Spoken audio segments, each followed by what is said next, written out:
नमस्कार मित्रांनो, good morning सबको। आजच्या ब्लॉग मध्ये आप सभी को स्वागत है। तर आज आपण बोलूया कोणत्या मुद्द्यावर, मलाच मुद्दा माहित नाही, जाऊ द्या विषय। काय झाले? ए तुझा वाढदिवस कोणाचा आहे? वाढदिवस तुझा आहे काय? वाढदिवस तुझा आहे, मला डबल रूट दे की। हे पाव दे की एक। पाव दे की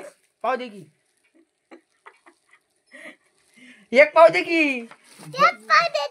पाव काय ना काहीच दे ना। तर मित्रांनो, याचा बर्थडे आहे तरी मला याला पाव देत नाही, तर याचा बर्थडे आज मी सेलिब्रेट करणार नाही। आज तुझा वाढदिवस करायचा का नाही? करायचंच नाही। आज फोटो काढ ना बघ, म्हणजे फोन मध्ये मग तुझ्या फोटो काढायचे नाही तुझे फोटो। मग मला दे, मग पाव दे, मग पाव दे ना। मित्रांनो, असं आहे, आम्ही पाव आणलेला आहे। आता सध्या चाय पाणी नाश्ता चालू आहे। तिकडे बनवत आहे चहा। तर मस्त पैकी चहा पाव खायचा, लागायचं आपल्या कामाला पुढील।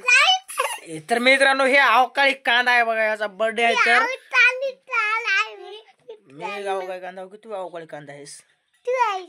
तू आहेस ना मला। त्याच्यापाशी जेवढे पाव आहेत तेवढे खातो का? पाव मध्ये काय राहते? मला असं काय लय राहते काय? ताईचा विचार वेगळाच राहते। काय म्हणले? हा। तर मित्रांनो, बर्थडे सेलिब्रेटला पावभाजी करण्याचा विचार आहे। तर तुम्ही मला सांगा, करणार नाही? पण मला सांगा, तू एक माणूस पाव किती खातो? पावभाजीचा सेलिब्रेट कोणीच करत नाही, पण आमच्या इथं वेगळाच प्रकार असते बघा। पावभाजी करायची म्हणे बर्थडेच्या सेलिब्रेटला। काय बिर्याणी करायची का खिचडी करायची का पावभाजी करायची? दाजी बिर्याणी। अच्छा अच्छा, हा। तर मित्रांनो, आमचं ठरलं आहे आता सध्या बिर्याणी करायचं।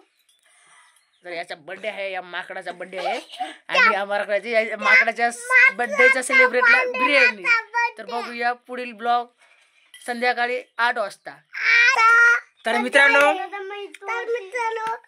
तर आता इथून पुढे दुसरे काम बरेच आहेत आपल्याला। आता आपण दुसरे काम करूया। तर बाय मित्रांनो, ब्लॉग एंड।